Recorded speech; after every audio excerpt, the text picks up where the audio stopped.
برکت کی دعا دے دو اس کو، ہے نا، سمجھ رہا؟ تو کیا کرنا ہے ہم کو؟ بارک اللہ فی بولنا ہے، تو نظر بد سے بچ جاتے، اس کی خوشی میں شامل ہو جاتے، ہے نا، بہت ساری چیزیں ہو جاتی نا، ٹھیک ہے، یہ دوسرا کام کرنا ہے۔ تیسرا کام کیا کرنا ہے ہم کو یاد رکھیے، اگر نعمت اچھی لگے تو اللہ سے مانگنا، اللہ مجھے بھی نعمت دے تاکہ میں بھی تیرا شکر ادا کروں۔ تیسرا کیا ہے، اگر وہ نعمت اچھی لگے تو اللہ تعالیٰ سے مانگنا ہے، اللہ یہ نعمت مجھے بھی عطا کر، ٹھیک ہے، لیکن وہ حسد والے کا ایسا نہیں کہ اس کی چھین کے میرے پاس لا یا اس کی ختم کر دے، نہیں، اللہ مجھے بھی نعمت دے تاکہ میں کروں۔ اور مومنوں کی صفت و پہچان ہے کہ مومن جب کسی فضل کو دیکھتے ہیں تو اللہ سے مانگتے ہیں اللہ ہمیں بھی فضل دے، حسد جلن نہیں کرتے، ٹھیک ہے۔ تو پھر کیا کرے، تیسرا کام، اگر وہ نعمت اچھی لگے تو اللہ سے اس چیز کو مانگے۔ اسی طرح چوتھی چیز جو ہم کر سکتے وہ یہ ایک دعا ہے جو نبی اکرم صلی اللہ علیہ وسلم پڑھا کرتے تھے حسد سے بچنے کے لیے۔ وہ دعا کیا ہے جو جامع ترمذی ہے، سنن ابن ماجہ کی روایت ہے، نبی اکرم صلی اللہ علیہ وسلم حسد کرتے نہیں تھے، امت کو ٹریننگ دے رہے آپ کیسا بچنا چاہیے حسد سے، ٹھیک ہے۔ اللہ کے رسول صلی اللہ علیہ وسلم گناہ نہیں کرتے تھے لیکن استغفار کرتے تھے، امت کو ٹریننگ دیتے تھے کہ جب میں کرتا ہوں تو تمہارے لیے تو لازم ہے، ٹھیک ہے۔ تو بہرحال آپ نے دعا سیکھا، چوتھا کام وہ دعا بھی آپ کریں اپنے لیے۔ اور دعا کیا ہے، اللہ کے رسول صلی اللہ علیہ وسلم فرمایا کرتے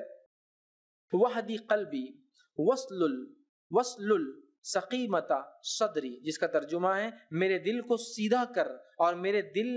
کے حسد کو کھرج دے۔ اے اللہ میرے دل کو سیدھا کر اور میرے دل کے حسد کو کھرج دے، مطلب ایسا نکال دے جیسا کوئی چیز کھرج کے نکالتے ہیں تھوڑا بہت بچ جاتی وہ بھی نکل جاتی، ایسا میرے دل کو حسد سے پاک کر دے، ٹھیک ہے۔ تو یہ دعا ہم لوگ کر سکتے ہیں کہ اللہ میرے دل کو سیدھا کر اور میرے دل کے حسد کو کھرج دے۔ یہ چوتھا کام ہے جو میں اور آپ کر سکتے ہیں انشاءاللہ عزیز، یہ اپنا لیجئے، آپ کے لیے دنیا اچھی ہو جائیں گی۔ میں حاسد کو کہہ رہا ہوں جو حسد کرتا ہے نا، اس کی دنیا انشاءاللہ اچھی ہو جائیں گی، دوسروں کا کیا ہوں گا بات کی بات، خوش رہیں گا وہ ہر نعمت پر۔ نہیں تو آج کیا معاملہ ہے، حسد جلن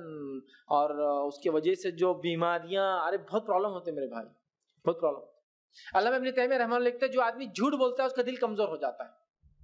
میں تو کہتا ہوں سائنٹیفیکل بھی درست ہے یہ بات، سائنسی اعتبار سے۔ اب دیکھیں کوئی آدمی جھوٹ بولتا ہے، اس سے کچھ بولا، اس سے کچھ بولا، اب اس کو ہمیشہ یاد رکھنا پڑتا ہے اس کو کیا بولا، اس کو کیا بولا۔ اب جیسی وہ آدمی آتا ہے ارے کیا بولا تھا اس کو، وہ ہمیشہ اس کا دل دھک دھکی میں لگا ہوا رہتا۔ اور آپ کو معلوم جب دل دھک دھک زیادہ کرتا تو کیا ہوتا، ہارٹ اٹیک آیا تو کیا ہوتا، کچھ تو بھی سوچ لیا تو دل کی دھڑکنیں بڑھ گئی، خون کی رانی بڑھ گئی، ہارٹ اٹیک آ گیا۔ یہی تو ہے نا۔ اور جتنے تیز خون روانی کریں گا دل اس کو پمپ نہیں کر پائیں گا تو کبھی وال پھٹ جاتے ہیں، زیادہ نقصان ہوگا، آدمی مر جاتا ہے، تھوڑا بہت ہٹ کر آتا ہے وال وغیرہ پھیل جاتے ہیں، نسیں پھٹ جاتی ہے، پھول جاتی ہے، بچ جاتا ہے۔ یہی تو ہوتا ہے نا، سمجھ رہے نا آپ۔ تب حاسد کیا ہوتا ہے، جھوٹ بولنے والا بولتے اس کا دل کمزور ہو جاتا ہے، مطلب فزیکلی کمزور ہو جاتا ہے اس کا دل، صحیح میں حاسد کا ویسی حال ہوتا ہے۔ حاسد کیا ہوتا ہے، اس کا دل، دماغ، سوچ سمجھ صلاحیت سب مفلوج، پیرالائزڈ ہو جاتے ہیں، چونکہ ایک تو اس کا دین ہی مونڈے جاتا ہے حسد کی وجہ سے۔ اب دین مونڈا تو سمجھ کا ہے، ارے بھائی دین کے وجہ سے سب کچھ ہے دنیا میں، کامیابی ترقی سب کچھ، یہ نہیں تو کچھ نہیں، یہ رول یاد رکھ لیجیے آپ۔ نہیں کیا برباد حاسد کی، دین غائب اس کے پاس سے، کیا ہوگا اس کا؟ تو تیرے پاس دین نہیں میرے بھائی،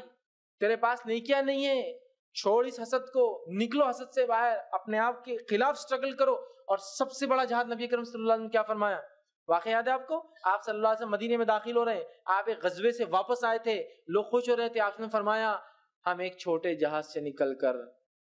بڑے جہاد کی طرف آئے ہیں، مطلب جنگ تو لڑ لی، آپ شہر میں داخل ہو رہے ہیں، اپنی نفس پہ کنٹرول کرنا یہ بڑا جہاد ہے نا، بڑا جہاد ہے۔ تو نفس پہ قابو، اچھی خصلتیں بغیر محنت کی نہیں ہوتی، لیکن میں بتاؤں آپ کو اچھی خصلتیں جب اندر آ جاتی ہے نا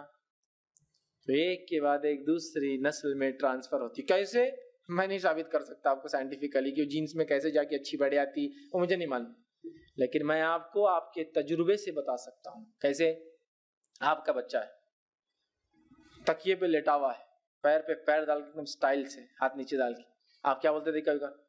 ارے میرے ابا بھی ایسی کرتے تھے، ہاں اوہو دادا کی لالیاں پوری صفت ہے۔ اب کیسے ہی میں نہیں بتا سکتا بھیا آپ کو، لیکن دادا ویسا سوتے تو پوتا سوتا ہے، وہ جینیٹیکلی وہ عادت کا اثر بچے میں آیا، بچے میں تو ظاہر نہیں ہوا، بچے کے جین سے اس کے بچے میں ضرور گیا، نسل کے بعد ہوا اس کا اثر۔ جیسا آپ سب کے زمانے میں ایک واقعہ ہوا، ایک خاتون کو اولاد پیدا ہوئی، اور حبشی اور خاتون عربی، اب سوچو آپ ایک گوری عورت کو کالا بچہ ہو جائے، ماں باپ گورے بچہ کالا تو کتنا ٹینشن، اسے دوسری جنریشن نسل کا شوہر نے الزام لگا دیا، نبی اکرم صلی اللہ علیہ وسلم کو بات پتہ چلی، آپ صلی اللہ علیہ وسلم اس آدمی کو پکڑے اور اونٹوں کے باڑے میں لے گئے۔ جب اونٹوں کے باڑے میں وہ گیا، وہاں کھڑے کرے، کہا تیرے یہ بھورے اونٹوں میں کالا اونٹ کہاں سے آیا؟ جو ڈارک ہوتا ہے اونٹوں میں، دیکھیے کچھ اونٹ بہت ڈارک ہوتے ہیں، جنرل بھورے ہوتے ہیں، یہ بھورے اونٹوں میں وہ ایک کالا کہاں سے آیا؟ تو کہا اللہ کے رسول اس کے 7 پیڑھی پہلے اس کا سگڑ پکڑ کیا بولیں گے، دادا پردادا 7 پیڑھی پہلے اس کا جد اعلیٰ ایک کالا اونٹ تھا۔ اثر کب آیا؟ 7 پشتوں بعد۔ جیسی یہ بات اس صحابی نے کہی تو کہا مجھے سمجھ میں آ گیا پورا قصہ، واپس چلو، ہو گیا، سمجھ گئے کہ اس کے بھی نسل میں کوئی تو بھی حبشی رہا ہوں گا پہلے، آج نہیں ہے۔ جیسا یہ اونٹ کی کہ تو عرب کیا کرتے تھے، اونٹ اور گھوڑوں کی نسلیں لکھ کے رکھتے تھے، کیوں؟ یاد کرتے تھے تاکہ وہ میٹ ہونا،